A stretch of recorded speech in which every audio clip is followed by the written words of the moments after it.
Warning: some contents may be disturbing. Viewer discretion is advised.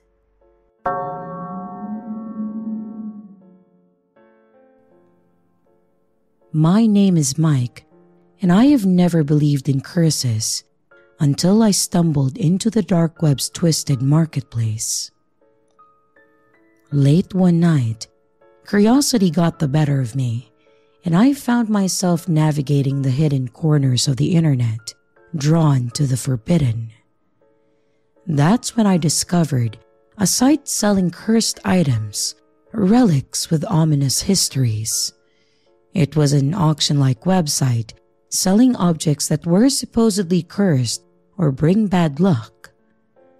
Browsing the catalog, the item that caught my eye was a weathered antique mirror rumored to have been carried by a French prostitute, apparently after passing due to the typhoid flu.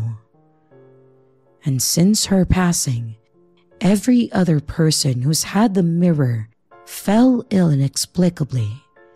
Now, you might wonder why I decided to bid on the item, but to be honest, like I said at the beginning, I didn't believe in curses at that time. I just thought that it would be a cool and macabre thing to have. So, instead of being terrified that I had won the bidding, I was actually excited. The mirror arrived at my city apartment in discreet packaging, and as I unwrapped it, a chill ran down my spine. The ornate frame seemed to exude an unsettling aura. From the moment the cursed mirror entered my life, things took a turn for the worst. And while I was fine health-wise, I was just simply unlucky since the mirror came. Soon, the number of bad days doubled, and I became more miserable as the weeks went on. I simply brushed this off, as the only thing the mirror claimed to do was health-related, so I thought that it was a coincidence. But there are no coincidences in this world. My relationships crumbled, and an inexplicable cloud of misfortune followed me like a relentless shadow. I could feel eyes on me, even in the solitude of my own apartment. But it wasn't until I had a permanent and nasty cuff that I connected it to the mirror. Desperation drove me to search for a way to break the curse. Online forums offered little solace, and the dark web seller was untraceable. It was as if the curse had woven itself into the fabric of my own reality, leaving me isolated and tormented. One fateful night, I confronted the mirror, demanding an end to the misery that it had brought into my life. But of course, nothing stared back at me except for my own reflection.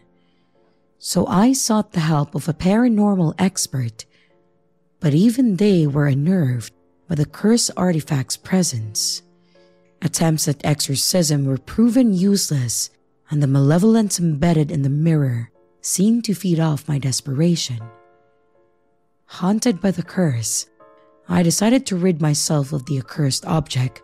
I disposed of the mirror in a remote location, hoping to sever the ties that bound me to its dark influence. Yet, as I walked away, I had a coughing fit, a final reminder that curses, once unleashed, are not easily escaped. My life, once filled with promise, became a cautionary tale. The cursed mirror, now buried in a place far away from where I lived, still has its grip. My coughing still hasn't gone away, so I'm trying to remove everything related to the mirror, including all the things related to the dark web.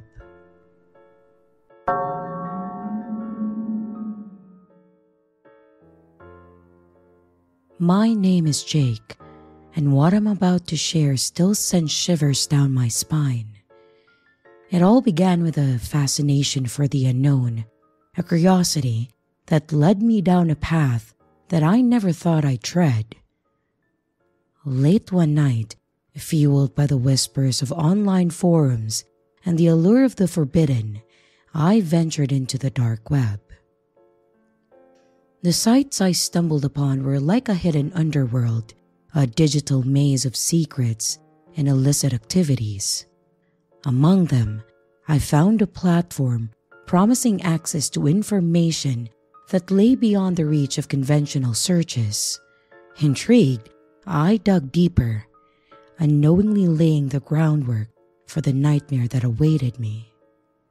I became a regular, joining into forums where I posted and commented on things. I had over time gained some recognition from the other posters on the site, getting upvotes and reposts on most of the things that I put on there. I also in time had a devoted commenter, no matter what I said on whichever forum that I posted on. Their name was Shadow Walker. Edgy name, I know, but for the life of me, I wish I kept that thought to myself, because once I let that slip, my devoted commenter became my hate-filled stalker. The first sign of trouble came in the form of cryptic messages delivered to my inbox from Shadow Walker. The messages were unnervingly specific, describing my daily routines, my favorite hangouts, and even the mundane details of my apartment. Panic set in as I grappled with the realization that someone was always watching me, both online and it seemed in the real world too. The stalking escalated with each passing day. Shadow Walker's messages took on a more sinister tone, detailing how they would reach out and touch me whenever they pleased. My city, once vibrant and familiar, transformed into a haunting landscape where every shadow concealed a potential threat. One evening, as I returned home, I found a chilling note on my doorstep. It said, "You can't hide." The boundary between the digital and physical worlds blurred, and the city that I thought I knew became a sinister playground for my unseen tormentor. Determined to break free from the web of terror, I reported the stalking to the authorities. But Shadow Walker remained elusive, leaving no trace to follow. My apartment became a fortress, my every outing a nerve-wracking expedition through the shadows of potential danger. I lived in constant fear, and my mind a battleground of paranoia and desperation. The city, once my sanctuary, now felt like a cage closing in on me. My watcher's presence was an ever-looming threat, a reminder that the consequences of my dark web curiosity had transcended the digital realm.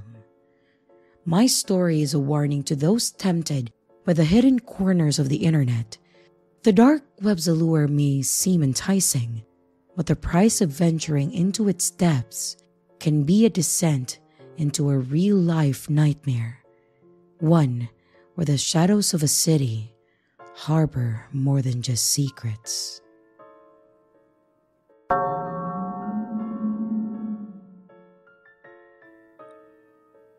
The deep web is one of the most amazing things on earth, not because of how joyful it makes people or anything, but because it is a completely uncensored view of people. You can speak your mind, buy what you want, do anything you want. When on the deep web, you have complete and total freedom. I had always been fascinated by the deep web, and at the time the events in the story occurred, I was in college. Lots of people at my campus had really been getting into accessing the deep web. It was almost like a trend. And with so many people getting on it, it seemed perfectly safe for me to give it a try. Now, I had always heard of the deep web horror stories of hacking, stumbling on disgusting sites, and people even somehow finding your address. These stories were mainly what kept me off the deep web. But with most of the people at my college using it on a normal basis, I decided to give it a go. I asked a friend to come over and help me set it up. And when my friend arrived, we opened up my laptop and began to set everything up. He told me that we were using Tor. It's a program that lets you access the deep web. He also asked me if I was planning on doing anything illegal, to which I replied no. He said that since I wasn't, we didn't need to install Tails, Tails, which is apparently a software that makes it more secure if you plan on doing illegal things. A little while later, when everything was set up, I had my new IP address, and my friend gave me a brief rundown of what to do and what not to do.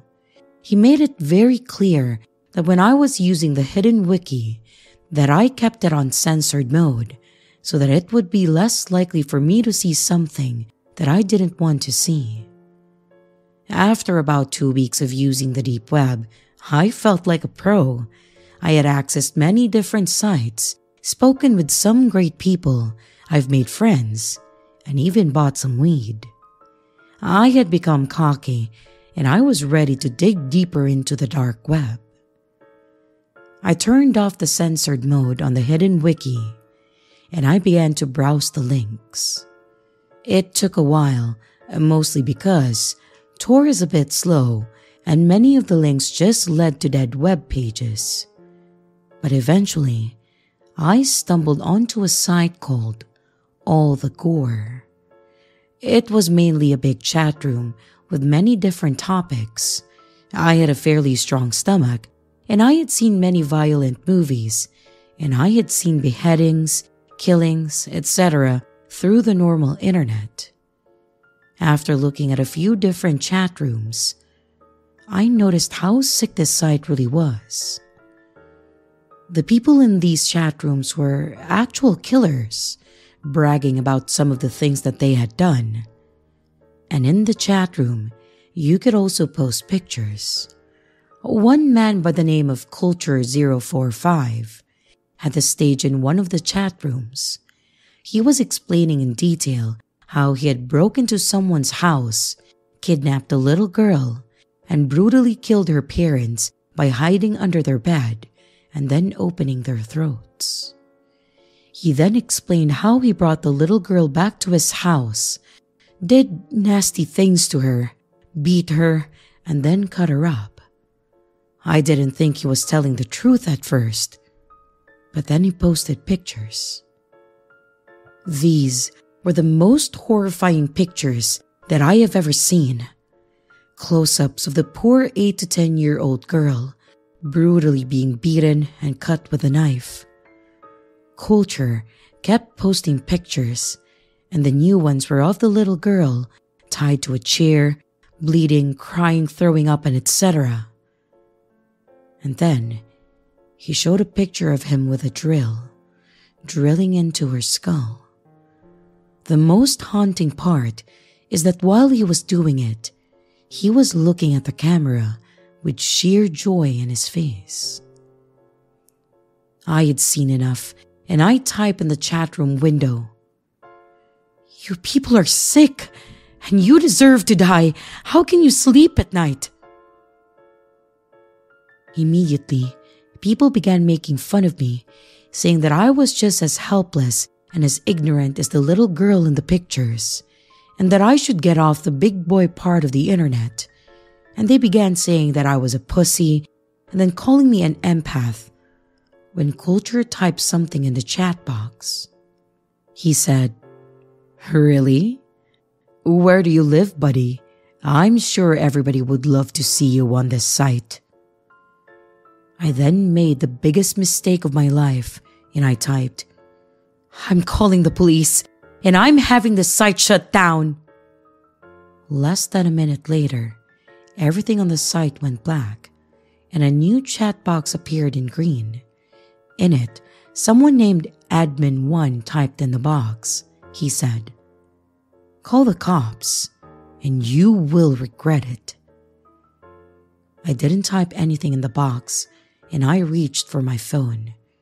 And what happened next haunts me to this day. My phone said that I had a new message. I opened it and it said, "Call the police and you're dead." There was no number. It didn't even say unknown number. It was just blank. I looked back at my laptop and saw my webcam light turn on. I quickly covered it, but I saw on the screen a picture of me looking at my phone.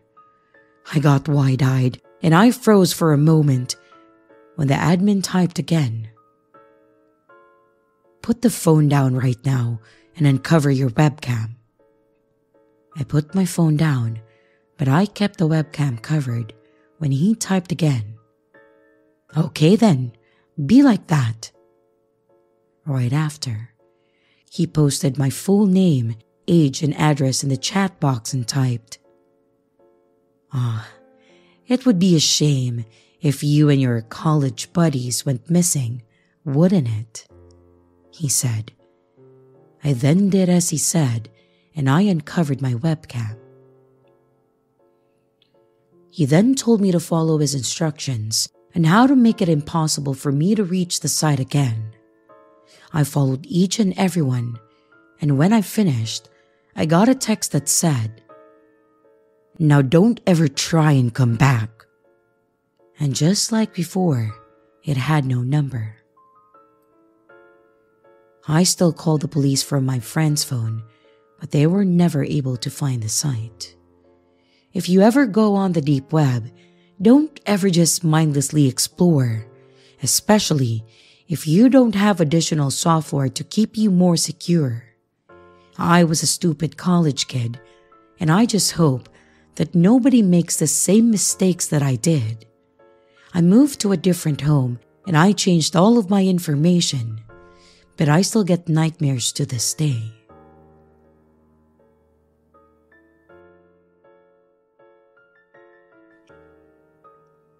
This happened to me a few days after. I was extremely rattled by what had happened, and the police tried to track down the website, but since there was no way for them to recover my history, and I had originally found the sick site by just randomly clicking links, it seemed pretty hopeless to find it. The police told me to change all my information about myself and then to move in with a friend. After changing pretty much everything, I decided to move in with my friend David. David was an extremely honest, hard-working person. He never went to parties, he never slacked off, he never got drunk or high, and he was very dedicated to finishing college. In fact, he was one of the few kids that I knew at that time who wasn't getting on the deep web regularly. I had told him all about my experience with the deep web, and that's mostly why he agreed to let me stay with him. One night, we were both up studying very late when my phone went off. I looked to see who had texted me, and I saw that the person sending the message had no number, just like last time. It read, "Check your computer." And there was nothing else to it, just one simple instruction. I opened my laptop, and when I did, I noticed that I didn't have control of the mouse. I tried to move it, but the mouse had just moved on its own.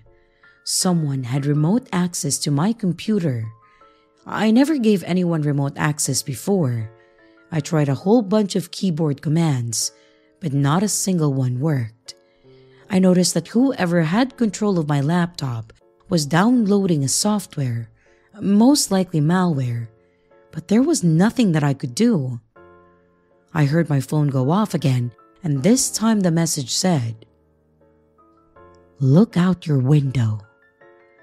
I was sitting right by a window, and I didn't know which window the guy was referring to, so I just looked out the one that I was sitting by. And I saw a man in the parking lot, leaning up against a white van. He had a phone in his hand, and when I looked at him, he nodded. My phone went off again. It said, "Type in and hold down Shift Alt F5 at the same time to activate the software." I called in David to my room to show him what was going on, and he seemed just as nervous as I was. But with the man just outside our window, we didn't want to anger him. David called the police right away and told me that they would be there soon. I didn't activate the software, and I just sat there. Eventually, I got another text that said, "I am coming in if you don't do it right now." I didn't know why he or the person in control of my computer couldn't do it, but I didn't dare to ask. At the same time though, I was 99% sure that this program had malware or spyware or something that would be very harmful to my computer, so I refused to activate it. David grabbed a baseball bat just in case that the man outside tried to come in. And about 5 minutes later, we heard the doorknob turning. It was locked, but we then heard banging at the door. We both freaked out and I looked out the window again. Sure enough, the man and the van were gone. The banging on the door got more and more violent until eventually we heard a horrible scratching sound. It lasted a few more minutes, and then we heard footsteps walk down the hall and eventually fade away. I then received another text that said, "We will be back." That really got to me. When the cops arrived, they told me to look at my door.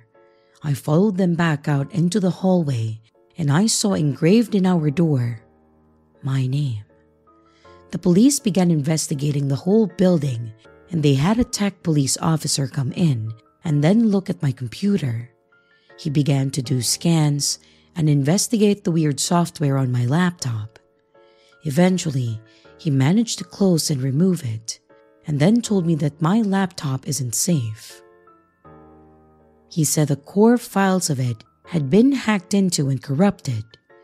We did a complete wipe of my laptop, and he looked at my phone as well.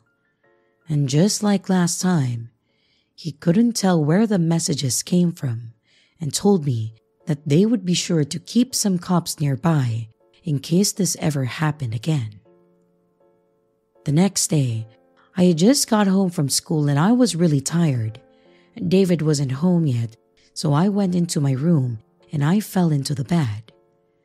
I just began to close my eyes when I heard a rattling sound in my closet. I lifted my head up and I didn't hear it again, so I just went back to sleep. After a few minutes, the closet door swung open and I leaped out of bed and I saw a man with a mask walking over to me. I ran for the door and slammed it behind me, and I ran out to the parking lot, started my car, and I drove away as fast as I could. By the time the police arrived, the man was of course gone, and the apartment, surprisingly, hadn't been wrecked or anything. We didn't even find anything stolen. He didn't seem to do anything at first. This night, 2 police officers were monitoring everyone who came in and out of the building in order to catch the man. I opened my laptop and I noticed that my wallpaper had changed. It was just a bunch of trees, but it had been changed to a sickening photo of a man with a mask. The same mask that I saw on the man who was in my closet, and he was digging a knife into a baby's eye in what looked like a small cabin. I also noticed that all my applications and programs were gone, and I saw the same software as last time right in the middle of it. I clicked on it, and it had already been installed. And just like last time, it filled the entire screen, and what looked like a live stream was going on. I couldn't exit out, and the live stream was coming from a boy's house. He looked about 13 or maybe 14 and was at his computer. It didn't take long for me to see that I was watching through his webcam, and he had no idea. I then saw a small chat box pop up in the top right of the screen, and in it, someone typed in the box and said, "Welcome to our live stream. We are glad everyone could be here. Thank you, John, for being here as well." My eyes got very wide. My name was John, and they were waiting until I was watching to start the live stream. As I watched, I saw that the closet door behind the poor boy slowly opened, and a man walked out with a toolbox in one hand. He quietly set the toolbox down and pulled out some duct tape. He went behind the kid and put the tape over his mouth and then grabbed him tight. The poor kid's face was of total fear. He tried to scream, but he couldn't because of the tape. They were making a decent amount of noise, so it told me that the kid must have been home alone. The next following things are extremely disturbing, so please proceed with caution. I tried hard to exit out, but I couldn't, and I then saw the man take out a screwdriver and then drive it into its chest. Blood began to pour out, and the kid made a full wheezing type noise. I saw tears come from his eyes as this sick man began to drive the screwdriver deeper and deeper and then yank it out. The man then took out a hammer and smashed the hand several times until there were nothing more than a mangled bloody mess. I tried every single command that I could to exit out, but nothing was working. I noticed that in the chat box, several people were cheering the man on and requesting for him to do different things to the boy. The man then took out a handheld electric saw, pressed it against the boy's face, and then turned it on. The boy screamed with pain as the saw went up into his eye, causing blood to go everywhere and get on the camera a little as well. I started to get tears in my eyes as I couldn't stop it. Then the man took a screwdriver and took the kid's eyes out. And then he took out a large knife. He proceeded to slit the boy's throat and then tossed him on the ground. I was sick. I threw up all over the floor, and when I looked back, I saw in the chat box people typing in horrible things like, "Oh my God, that's so wonderful. Thank you so much for doing this," and etc. And in the box, I saw someone named Culture045 type into the box and said, "Thanks for watching, John." After that, the program closed on its own, and I was left with a sickening wallpaper. I was sweating, breathing heavy, and I was feeling sick. Throughout the entire thing, I didn't realize that my phone had gone off several times. I looked at it, and the most hateful, mean messages were coming from my friends and family. I asked my mom what was wrong, and she texted back, "You sent that sick, disturbing live stream to everyone. I can't believe who you are. The police have been called." I felt even more sick than before. Those monsters had sent that live stream to all my friends somehow and made it come from me. They had pretty much ruined my life within a couple of minutes. And when the police arrived, I told them everything that had happened, and quickly they managed to explain to all my friends and also my family what had happened. They really cracked down on finding these people, and a month later, 4 men had been arrested. One was Culture045, and the other was Admin 1, and the 2 others were working with him. The site was found and shut down as well, and I got a new laptop and phone. I could say some horror cliche here, and say something like I kept getting text messages or I kept hearing weird things. But ever since, none of that happened. They were arrested, and I never heard anything further. It's good to know that those men are in jail or perhaps even dead. But what scares me is all the other people watching the live stream who were there for pleasure and are still out there, and that there is probably thousands of other Culture 045s out there, all over the world. If you ever go on the deep web, make damn sure that you're as careful as possible.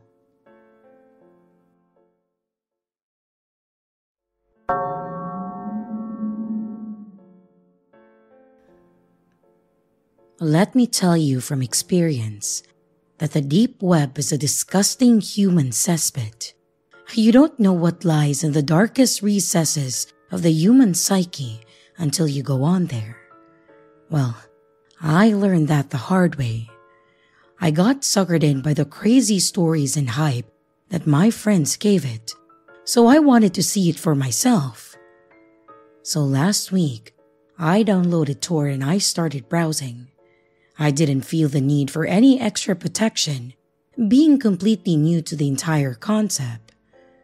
But in retrospect, I wish I had. I spent hours clicking link after link after link, and I was starting to get bored and a little freaked out. I had found a whole host of your typical crackheads searching for drugs, sites with hitmen for hire, and a shit ton of other military-grade weaponry. At one point, I found myself scrolling through post after post of vivid descriptions of animal abuse and how the sick fuckers who committed those atrocities get off to them every single night. I wish I had closed my computer right then and there, but something kept my curiosity alight. Honestly, I think some part of me just wanted to see how fucked up the human mind truly could be. After a few more links to child porn and a couple of drug markets, I had had enough. This is it, I sighed to myself. One more link, and I swear I'm getting out of this hellhole. I clicked the link, going blindly into what, unbeknownst to me, would alter my already cynical views on humanity. I mean, honestly, when you hear a guy go on and on about lighting his dog on fire, you tend not to think the best of people. But this was a whole new level of twisted. The first thing that caught my eye was the curly pink font that served at the title of the opening page. It read, "Peace and Love." I remember it all too clearly, as it seemed so out of place in that slum of human refuse, formerly known as the deep web. I scrolled down to find an image album and a simple chat box. No one was online at that moment, so I went ahead and I clicked the first set of pictures. I was not ready for what I was about to see. The very first picture was that of a young pregnant woman bawling her eyes out. She looked scrawny and thin, with cuts and bruises marring her pale skin. She looked scared and malnourished, like she was begging for her life. I clicked to the next photograph, and I nearly vomited. The young woman from before now sat in a chair. She was facing the camera, her dead, dull eyes boring into me. She was covered in blood, and her abdomen had been torn open. In her cold, unfeeling arms, she held a child, still attached at the umbilical cord. Its half-formed, lifeless body was a deep crimson with blood, and one could tell that it had been forcibly ripped from the womb. On the wall just behind them, written in their blood, were the words, "I gave them peace," in harsh, hasty letters. I don't know what possessed me to scrolling through the photo It was as if I couldn't control my own facilities. The image only got more and more grotesque as I looked further. The following images seemed to be a time-lapse of the decomposition of the body.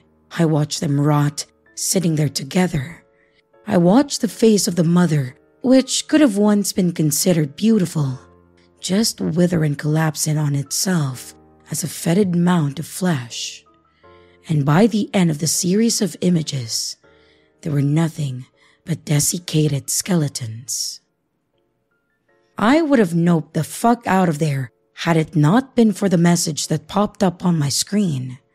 It was from the website chat. It read exactly as follows. Hello there. Do you like what you see? Do you want more? Do you want to attain true peace?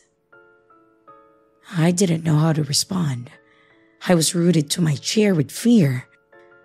Then, the seagull spoke again.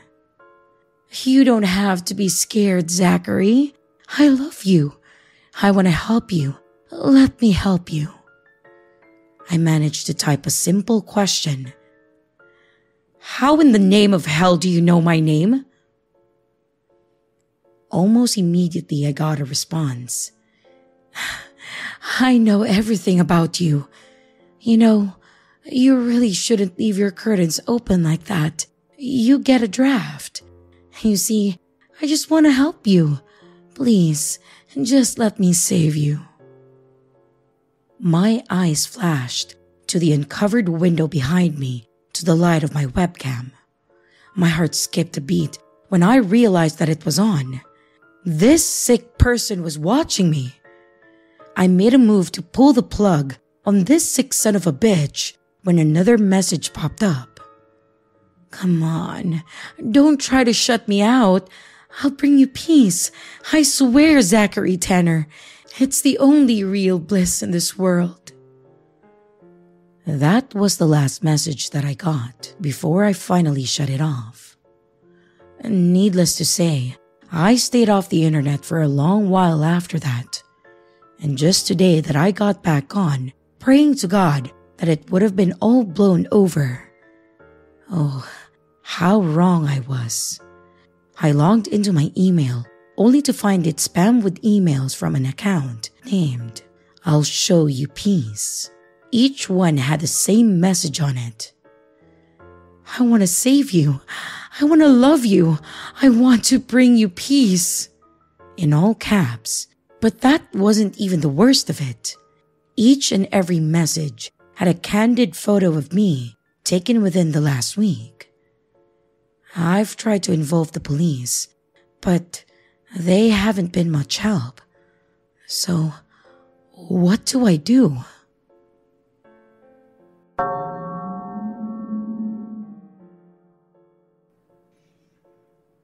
During my first year of college, I was introduced to the Tor browser by my new roommate, Ricky. Those of you who have been around the internet for long enough know the Tor is a browser engine used to help you access the dark web, to which we frequently did.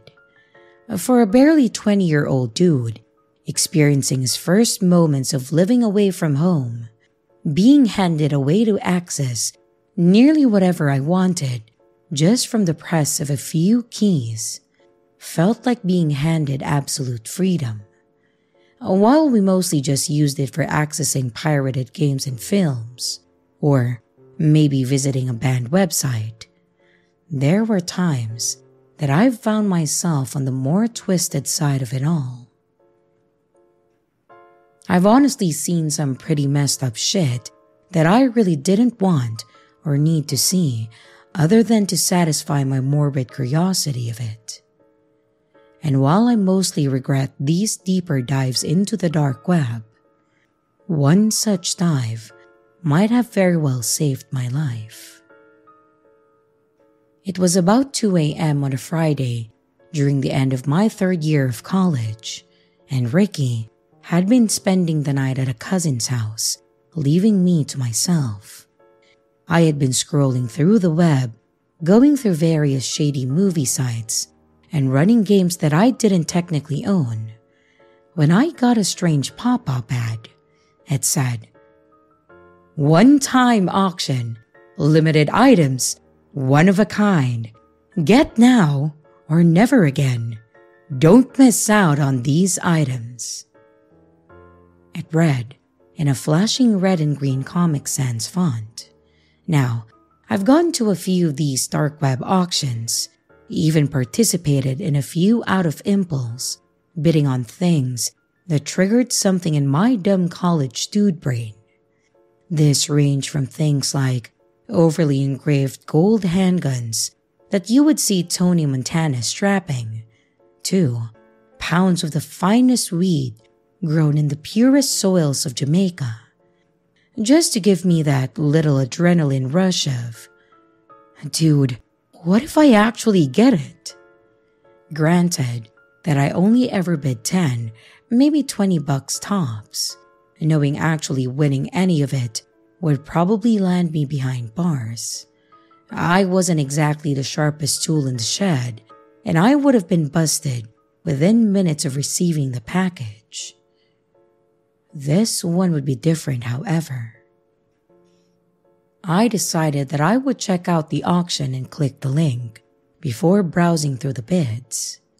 At first, it wasn't anything serious, mostly firearms and drugs, typical black web catalog. But as I moved down the list, the items got more extreme, much more extreme. The list started with simple low-caliber handguns that you could get at Walmart in some states. But they quickly changed to sniper rifles and LMGs fit for military elites.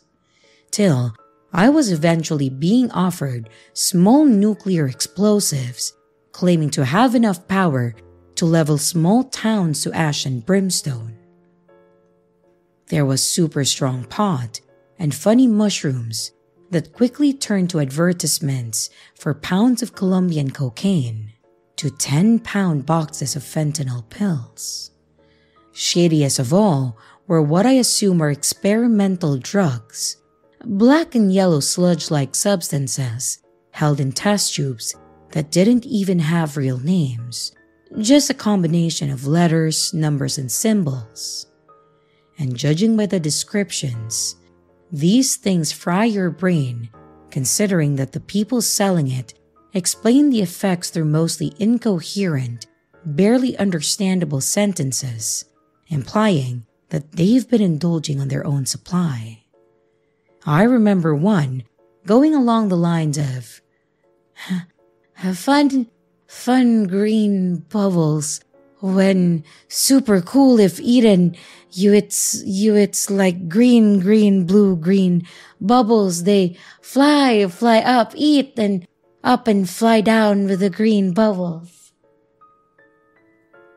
I might be paraphrasing on that, but trust me, it wouldn't have made any more sense than if I did get it spot on. Eventually, I reached what I took to be the Hitman and Murderer catalog. Poison brews of resin and cyanide, claiming to have zero scent or taste, soundproof sneakers, weapon silencers, fake aliases, and passports.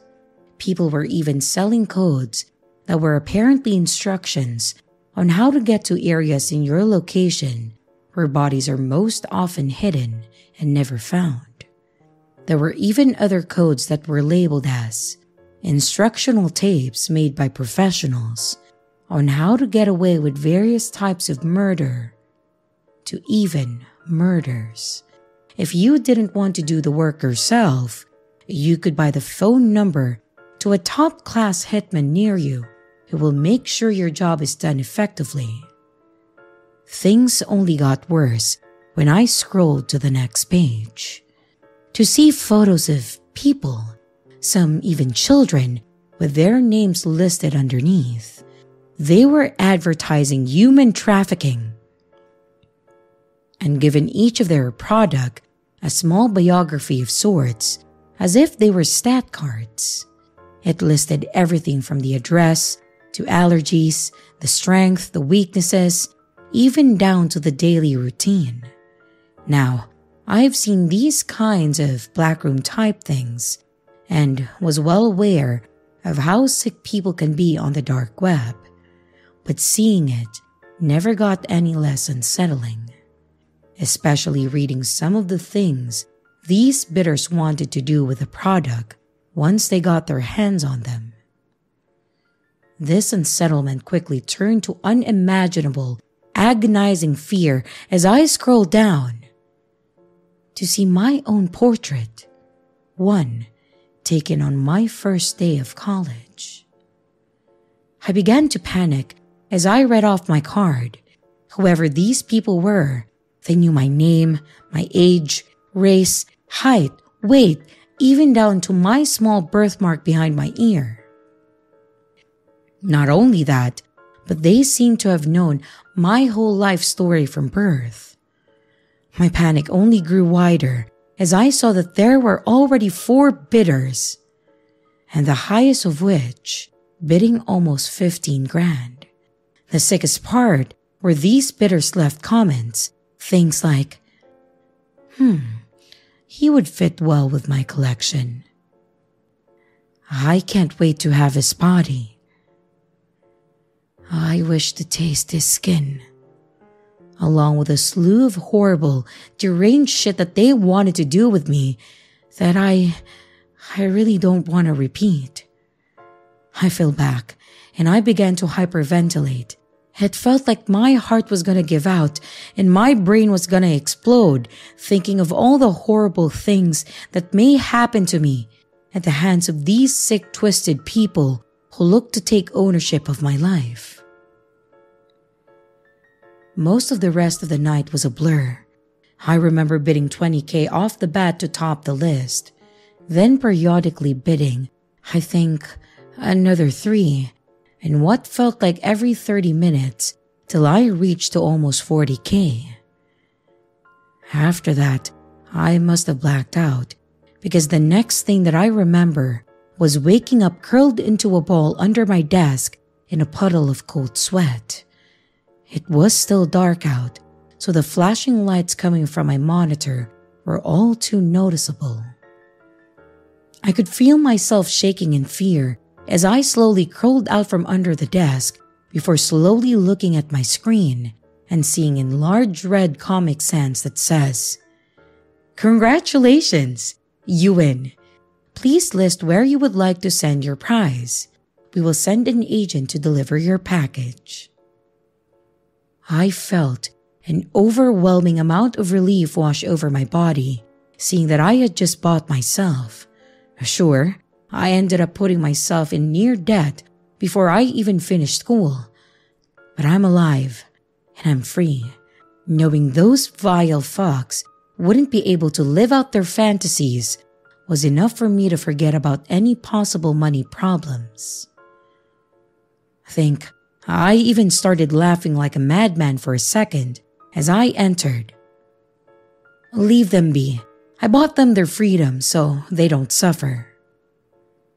Hoping that would be enough explanation, and thankfully it was, as I was answered rather quickly with another message. Understood. Your product will be removed from all auctions and marked as sold. Thank you for your purchase, Evan. Reading that caused me to nearly collapse, as if all the stress and tension built up drained from my body, only to quickly return as I reread the message. They knew that I just bid on myself.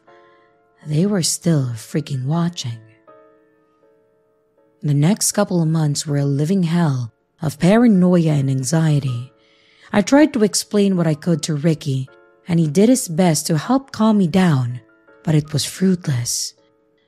Eventually though, after enough time, I was able to move on from it. More so, I think my mind forced me to block it out. But it's all come back now, thanks to an email that I had just received from Ricky, almost 8 years after that night.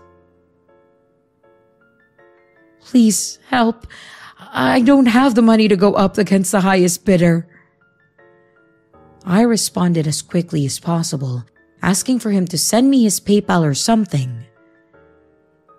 That was 2 days ago. I haven't gotten a response. I think he lost the auction.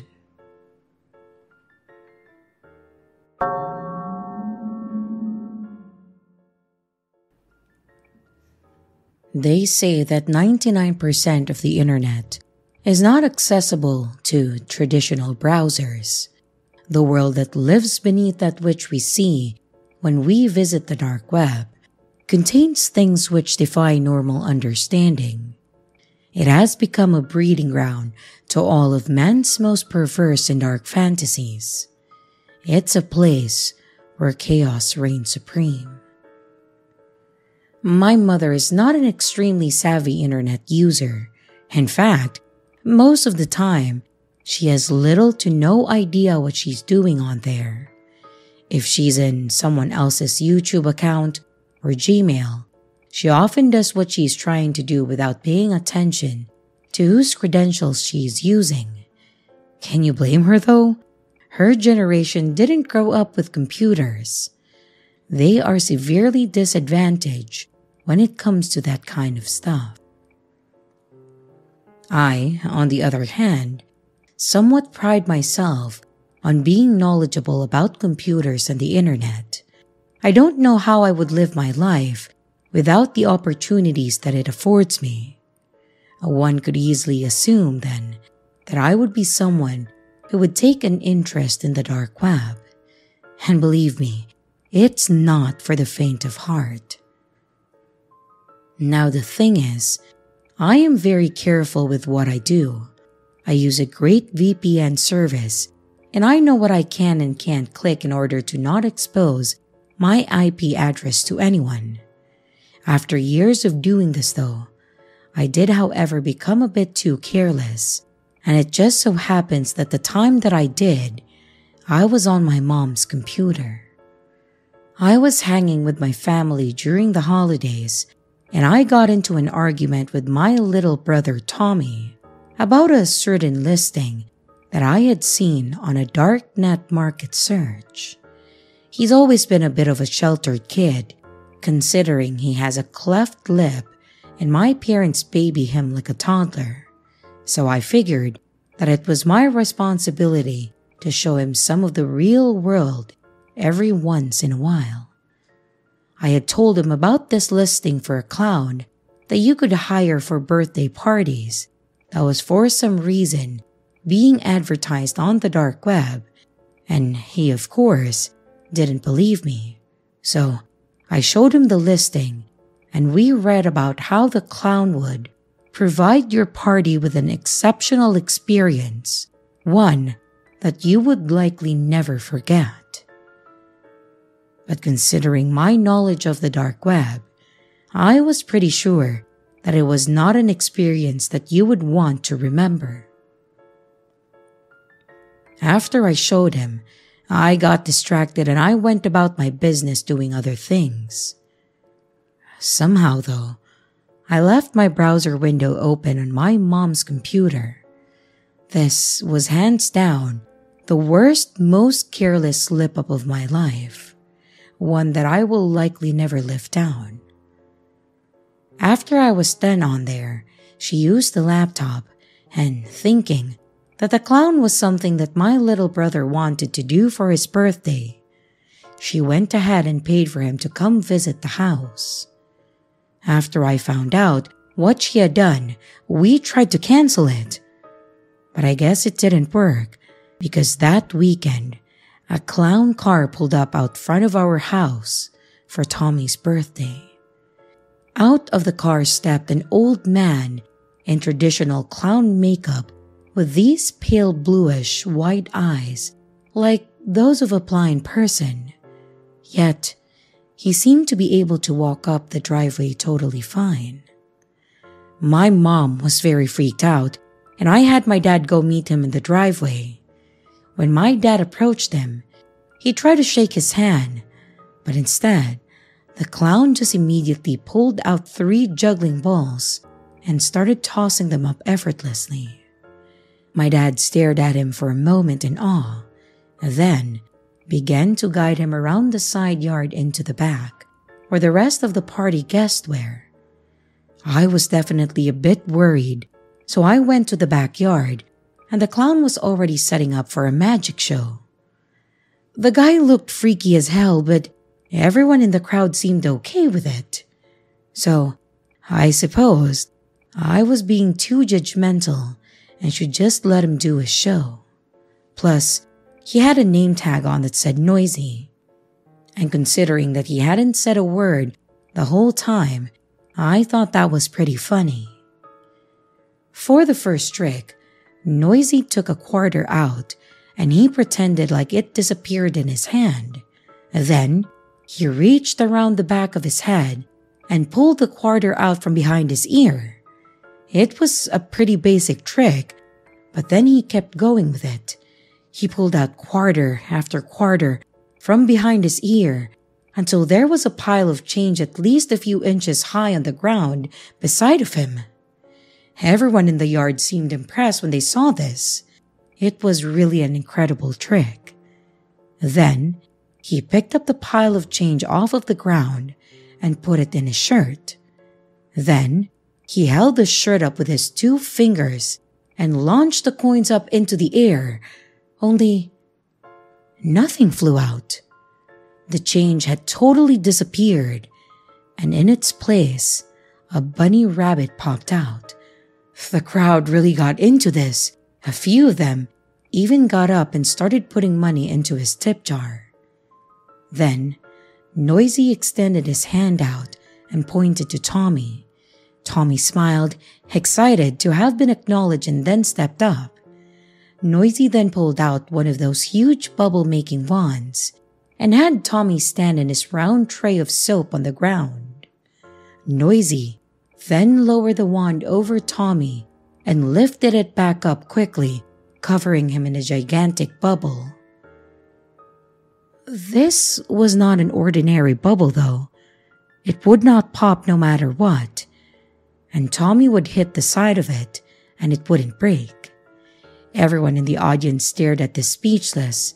Clearly, they were watching something that wasn't possible occurring before their eyes. But after a few seconds of being trapped inside, Tommy started to freak out and then thrash against the side of the bubble. He began screaming and crying and panicking. "Hey, let him out!" my dad yelled as he started approaching the clown. Noisy then looked over at him and put his finger to his lips, shushing him.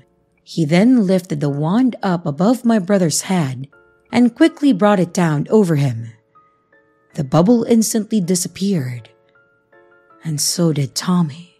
Frantic, my dad charged toward Noisy, but just before he could get to him, the clown brought the bubble wand down over himself and vanished as well.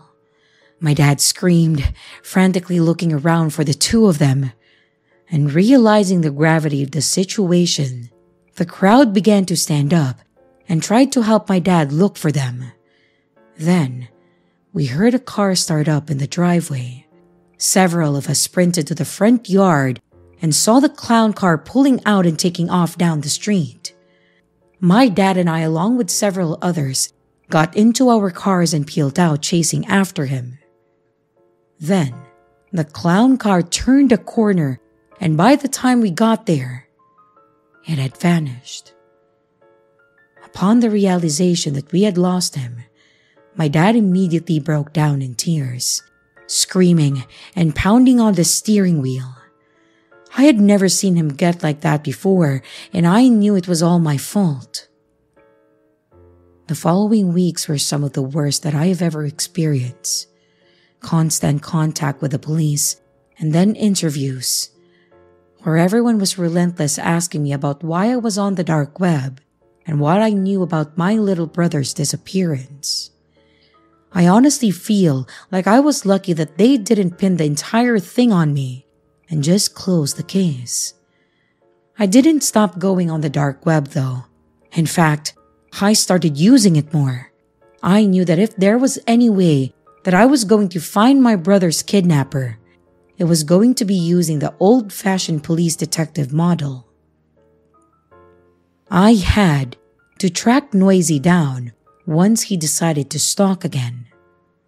So, I created various fake identities on numerous darknet markets and made posting after posting for birthday party clowns to come perform at my son's party. Then finally, after several weeks of doing this, I got a response. Only, it wasn't from Noisy.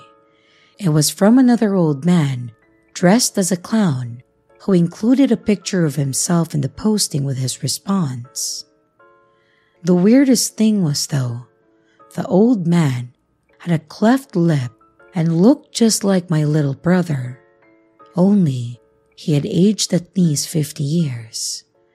I was really freaked out by this and had to know more, but after I posted several times for him to meet me, I think he could tell that I was trying to trick him because he would never show up.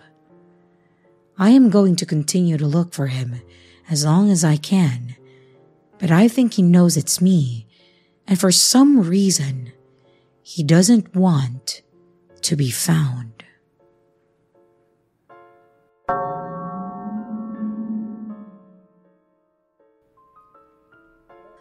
Remember when deep web stories were the fad? Every week, you would find a new tale of someone going too far on the deep web, finding something terrible, and then ending up getting attacked for speaking out against it. This story is a bit similar. The difference is, I still love the deep web. Let me explain. I was a senior in high school at that time. I was definitely no popular kid. My friends were the oddities of the school, the few people who dared to defy the norm.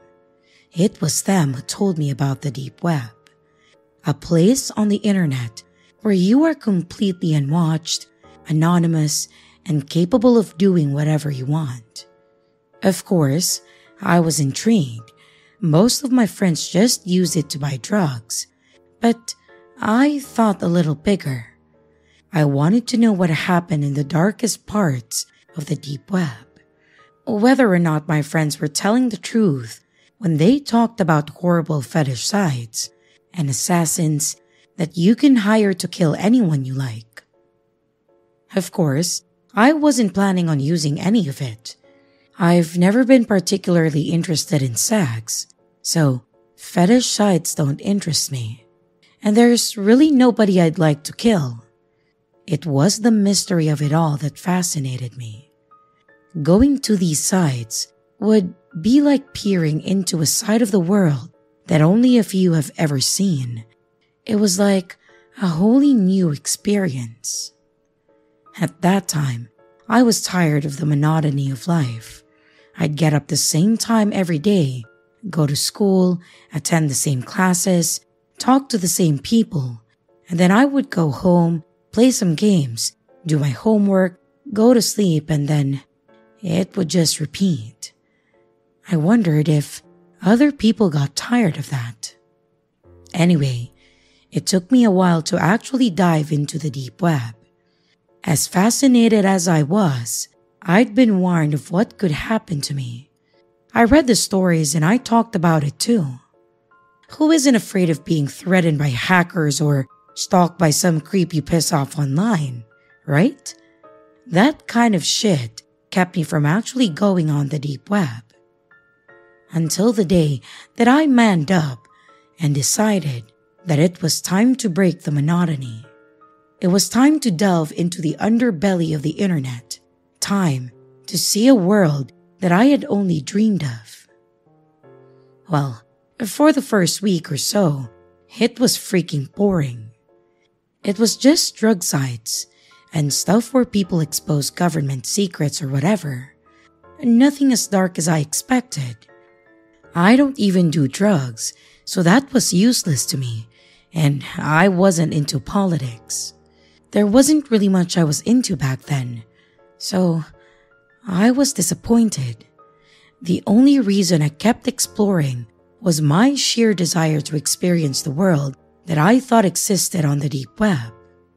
That world was darker than any drug site, the world that had murder, torture, messed up porn for fucked up people, and all sorts of nasty shit. I eventually got my wish. Just when my apathy towards the deep web got to its highest point, I found what I was looking for. The site didn't have a name. I thought it was a broken link for a bit, since it only led me to a black screen. But right before I could click out, a chat box opened on the screen. Someone using the name admin typed in the chat box saying, "Congrats, you found the worst place on the fucking internet." I stared at the screen, more bemused than afraid. It took me a moment to type back, but I said, "Cool." That's all I said. What else was there to say? That I'm here to see your finest torture porn? A moment after, the admin replied, "Do you want in?" I hesitated, all those horror stories flooding back into my head. But it was too late to chicken out. This was what I came for. Even if I just clicked out at the first sign of danger, I had to see what was there. I had to break the fucking monotony, and I had to know. So I hastily typed back, not allowing myself to stop. Yeah. The chat box closed, and I was led directly to what looked like a video, with another chat box next to it. There were around 5 other people there, each eagerly waiting for something. The video was in black and white and showed a small room. The only thing inside was a wooden chair. Until after around 5 minutes of waiting, the door to the room opened. A man was shoved inside, blindfolded and naked, save for a pair of black briefs. He was followed by a woman, and this one dressed all in black and her face covered by a mask. In an instant, the chat room went wild. I almost closed the window to spare myself, knowing immediately where this was going. But again, I told myself that this was what I wanted. Maybe not the torture, but the window into the very worst parts of the world. The woman pulled a knife from her pocket and cut off the man's blindfold as she shoved him into the chair. He didn't struggle for a moment, and once his eyes were visible, I could see why. It looked like he had been drugged. Resisting was literally impossible. I frowned, glancing to the side. This was fucked up. I knew this was messed up. My conscience told me to call the cops, or at least to click out, but I forced myself to watch. She turned to the camera, pointing the knife at the man's throat. One of the people in the chat typed, "One of his fingers! Cut off one of his fingers!" I clenched my hand into fist, taking in a sharp breath. Was this really happening? Was I gonna just watch as this guy got mutilated as a small crowd of people watched in glee? I felt like throwing up, a feeling that only worsened when the woman nodded and turned to the man, grabbing his limp hand and carefully slicing one of his fingers. Blood spurted out from the wound, and the man moaned in pain, but he couldn't fight back. Breathing heavily, I hovered my cursor over the axe, planning on getting the fuck out of there. But I didn't. The woman looked unimpressed, as if she thought that the people in the chat could do better. Another person called for a slice up the man's arm, and she complied. He was bleeding heavily now, clearly in deep pain, but these people were freaking sick. They were cheering her on from chat, suggesting new and painful tortures for her to inflict. And eventually, I stopped breathing heavily. I stopped feeling sick. It was starting to grow on me. And by the end, the man was on the ground, covered in blood and breathing heavily. I watched this for around half a minute. The people in the chat were starting to die down. They'd inflicted enough pain, and they had their fun. It seemed like things were wrapping up. Funny, I thought, how it was over just when I was getting into it. I smirked. This was exciting. This was better than any game that I could play. Much better than any freaking class that I could attend. Better than sitting with a group of fucking nobodies, pretending like I cared for a goddamn second about them. This was the world that I wanted to see. This was darkness. This was the underbelly. This was reality. Fucking end him. Slit his throat. I type in the chat for the first time. She nodded for one last time, bringing the man to his feet before slowly dragging her blade across his throat, sending more of his blood spreading out. Once it was done, she dropped him and he fell to the ground limp. He was dead. The people in the chat started complimenting the torturer, talking about how it had been another good time, starting to set a date for the next showing. On screen, the woman left the room, leaving the corpse behind. Of course, I hastily wrote down the date for the next showing. This was going to be part of my life now. I was going to be part of something bigger. I was going to command these people's deaths. What a rush. So yeah, I still love the deep web. I'm in college now, and now I'm even more immersed in the deep web. I have seen shit some people would freak out just knowing exists. I've fucked around every sick porn site known to man. I've finally broken the monotony of life. Inspirational, right? How one high schooler defies the boredom inherent in his life by discovering his true passion. I love the deep web.